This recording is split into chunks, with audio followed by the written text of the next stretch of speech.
I'm Reverend Georgia Morrison. I'm the director at Springboard Home, and I have with me two people who'd like to kind of share their story of how they ended up at Springboard.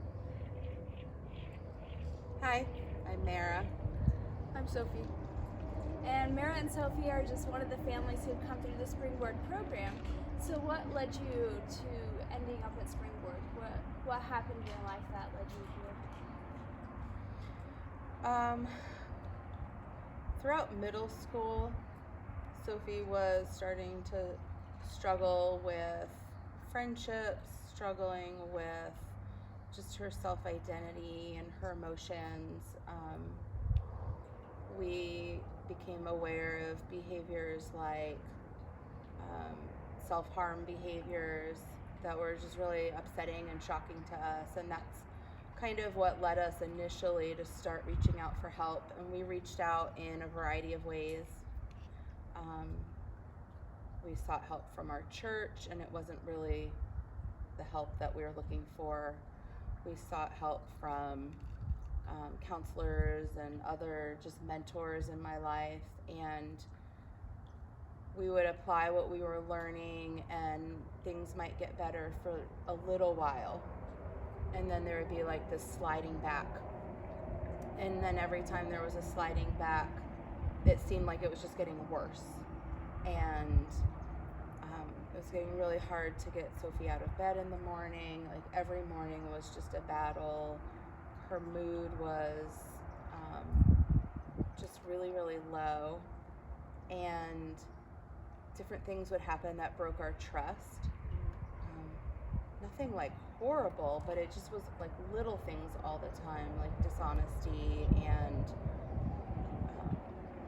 discover like she'd stayed up all night long, and then the next day couldn't get out of bed, and you know, then the mood of that would affect the entire household.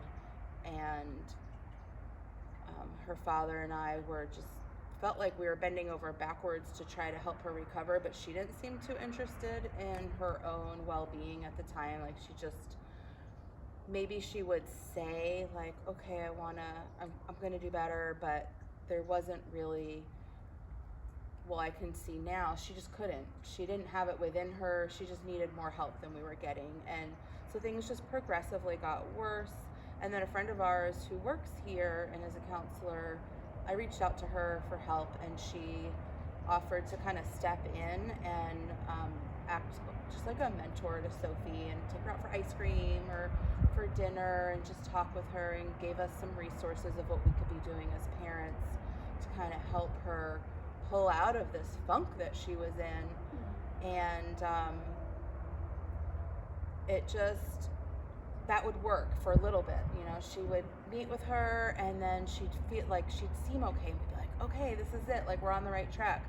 And then everything would fall apart. There'd be an issue with a friend, or there would be something that would happen, and Sophie tends to hold everything in. She's I call like an imploder. So she would never yell at us. She would never be like defiant.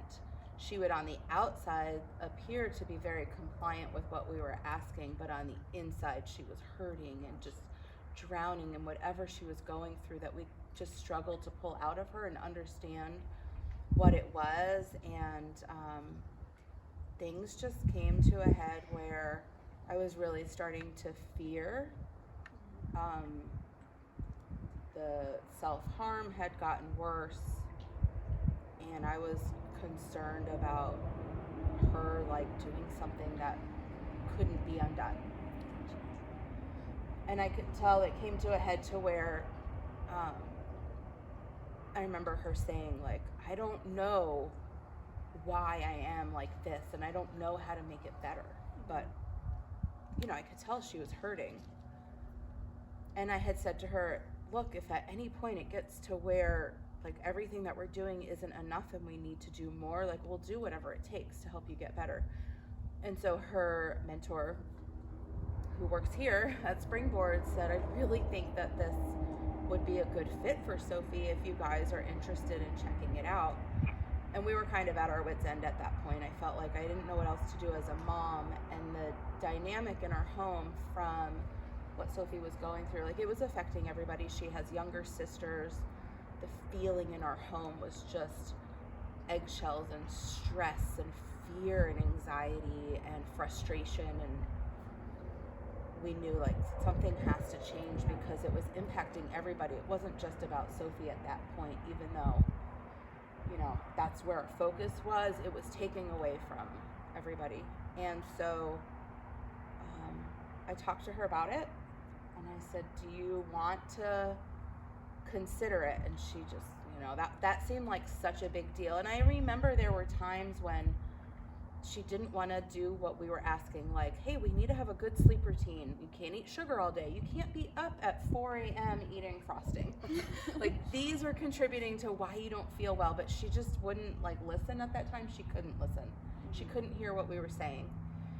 And there had been times when I said, what are you saying? Like, you need to go be locked up somewhere? Are you saying you think there's a magic pill that's just going to make it all better? Because there isn't.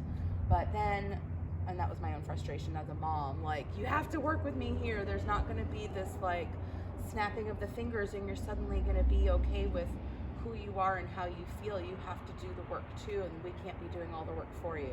So that's kind of how it was right before. And then I said, do you want to, let's just go look. Let's just go for a tour. We're not committing to anything. We're just going to go. And that's how we ended up just even stepping through the doors for the very first time. So, Sophie, what were your feelings when you first came into Springboard and started the program?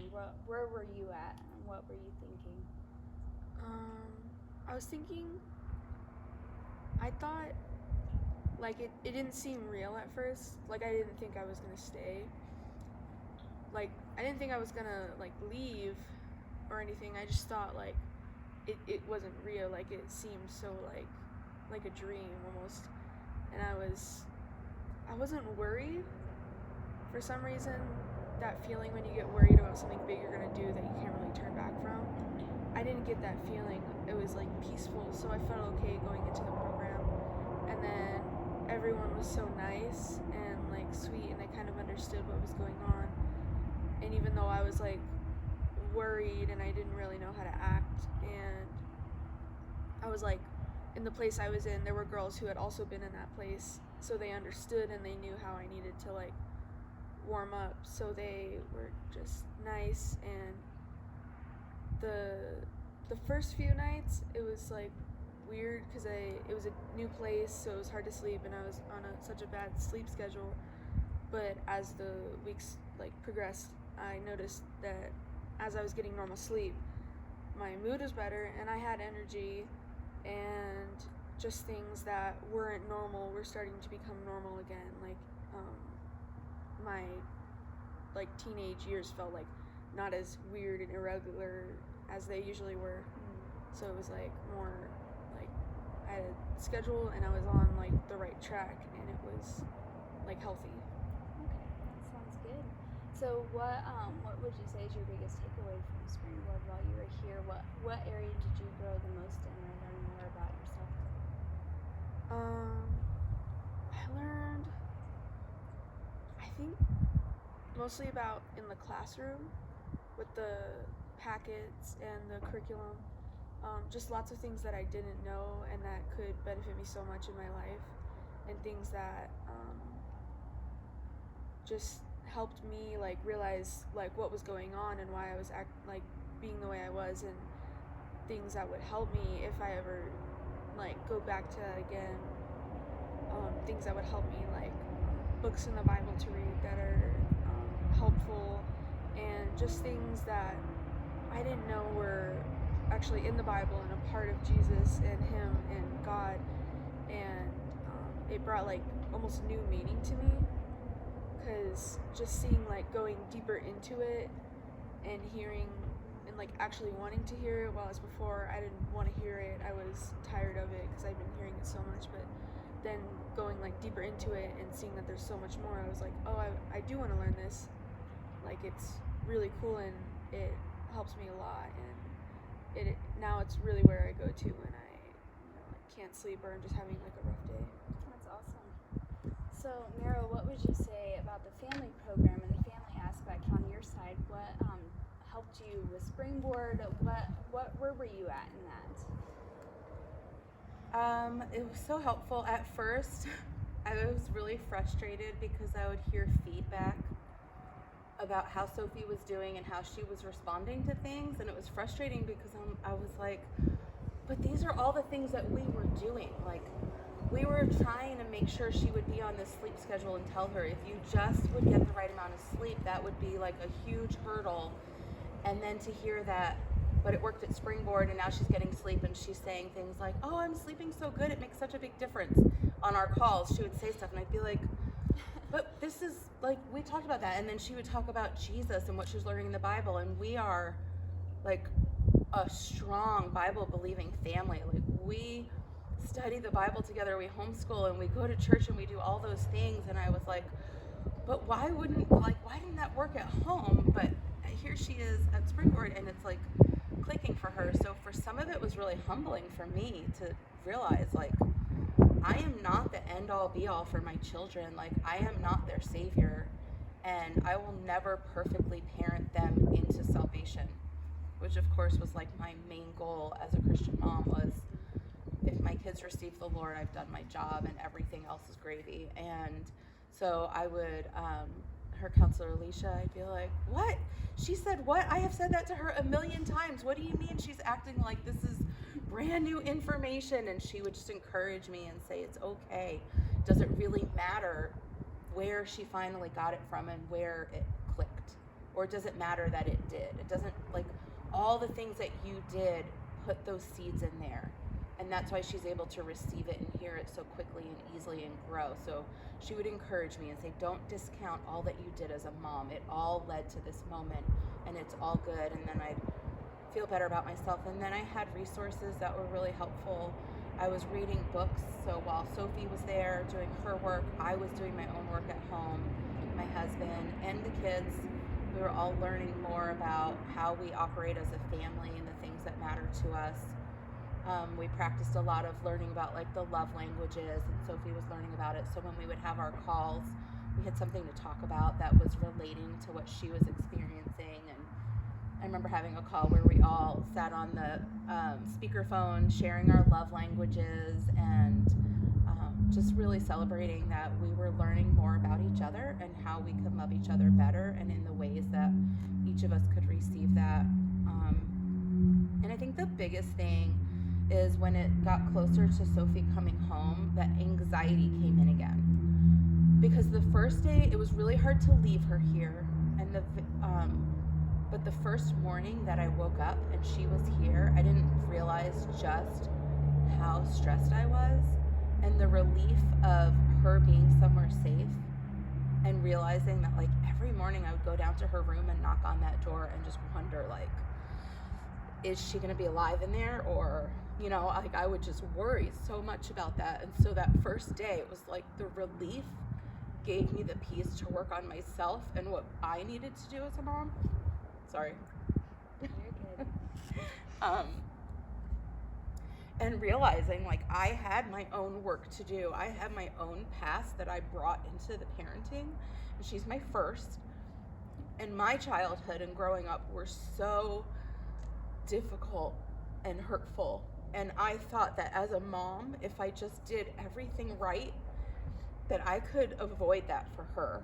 And I had to realize, like, she's on her own journey.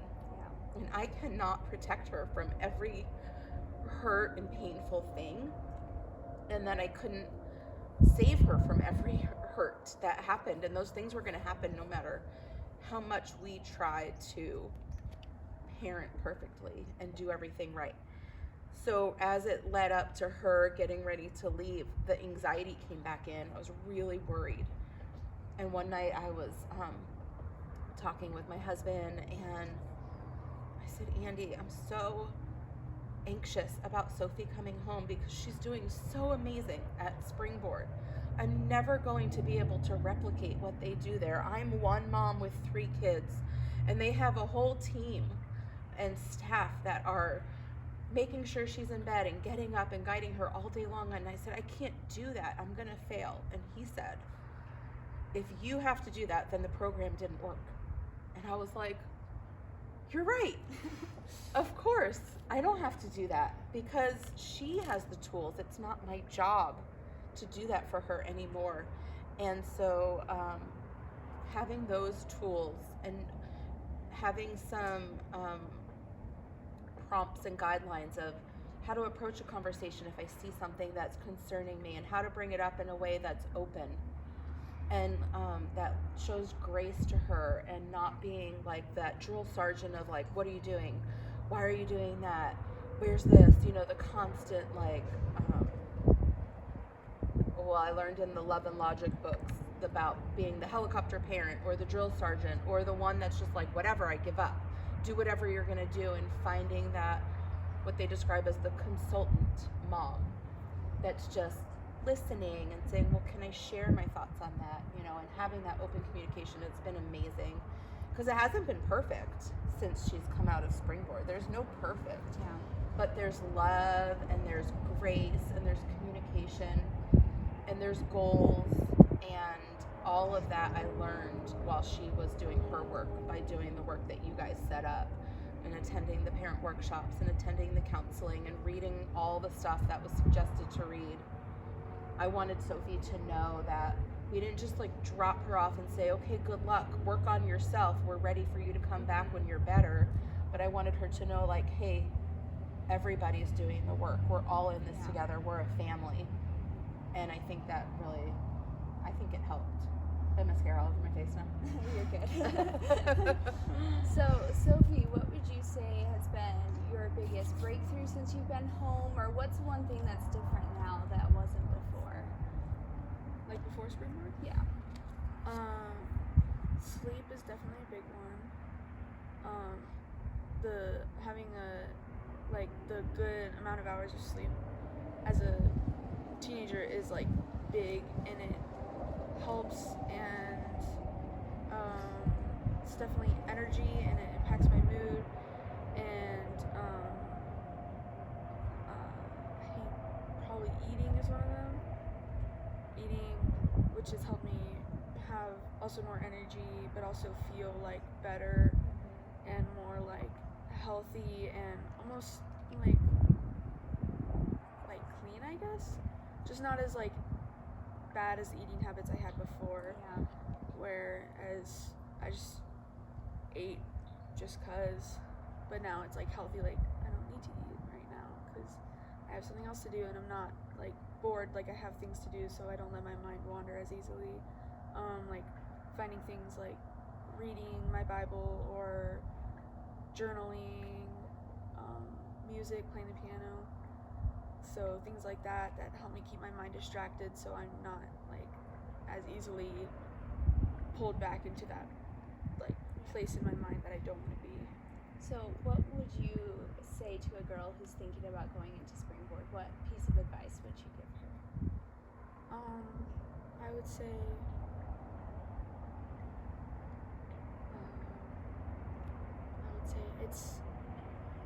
it's amazing, and it may seem hard at first, but you'll be happy and proud of the results of how hard you've worked, and just happy with the amount you worked and the results and the results that came out of it. And it is hard going into the program, leaving everything behind and just taking a break, but it's actually so like beneficial because so you're not focused on all that stuff, you're actually focused on yourself and getting better. Mm-hmm. And even though you may miss your old life, this new life with Jesus is like so much better, and it's almost like brighter. Like it's like I always feel like when I explain like how I was before Springboard, it was like dark and like hazy, and I couldn't really like see ahead of me, but after it's like clear and brighter, like the smoke was cleared. So awesome. Yeah. Thank you. What about you, Mara? What advice or help would you give parents who are looking into the Springboard program?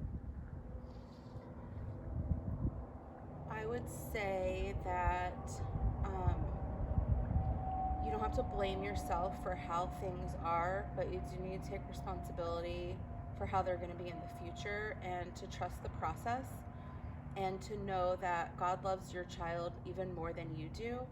And sometimes the letting go is what we need to do as parents in order to heal and in order to learn and grow so that God can come in and do the work. And it's hard. It's really hard. I felt a lot of guilt. But once Sophie was in a better place, and once your child's in that better place, you can have those conversations and heal those feelings of guilt or shame. There's opportunities to make all of those amends with each other and start a brand new journey. Yeah. And you get to put all that happened in the past and have the tools that you need to move forward and help your child be all that they're meant to be, and that you're not alone. I was really nervous, like, but what about when it ends, and then what? Like, I'm scared, you know? And you're not. Like, we still have contact. I take Sophie to the youth groups that she went to while she was here, so she still gets to have that connection. She has everyone's staff numbers available that she can call or text. We still stay involved by finding ways to like bring items that the girls need or just stay connected. So even when the program ends and your child graduates, it's not like you're out there on your own to figure it out from there on. You have the support, and I think sometimes you just gotta take that chance, because what's the worst that can happen? I mean, I don't regret it at all, and I've recommended the program already to several other families, and they can see the difference. That's awesome. And so that's a testimony, I think, in and of itself, that we just get a lot of encouragement when people are like, wow, like, you guys are doing great. Sophie looks so great, you know? And that makes me feel good. And she is, like, she's done amazing. I feel like I got my baby back, you know? Like, she was always this bright and funny little girl. We look back at pictures, and then, you know, then you could see that darkness that she talked about. You see it come in. I'm sure it was the enemy. That veil had to get lifted by somebody. Like, I was trying to lift that veil spiritually and physically and mentally, all of it. And I couldn't do it, and it's okay. We're not meant to be able to do everything, and I'm thankful that she was able to be here and that God could meet her in this place, and that we could handle what was going on at home while she was here. And so when we all reunited, it was like all good, and Jesus has been the foundation the whole way. And yeah, I think just come for a tour if somebody's even questioning, because I will say, you didn't mention this, but when we came for the tour and then we left, Sophie said, I don't know what it was, but as soon as I walked in those doors, this immense feeling of peace came over me, and I felt really safe. And we needed that. She needed safety. We were so afraid for her safety. And so at that point, we weren't even committing to anything. We were just going on a tour, and God even met us in that moment and started to put that idea and that willingness in her heart to say, okay, I'll go there. So just even coming on a tour is a big deal. I could just tell you both are just radiant and glowing with the relationship and the communication, just knowing that God has stepped in and just made a way when there didn't seem to be a way. And I just thank you so much for coming out and sharing your story. And I know that it will impact everyone else who hears it, because we all just need that encouragement. We can't be that end all for everyone, but God steps in when we can't do it. And I just think that's so incredible. And thank you guys so much. Thank you for all that you guys do.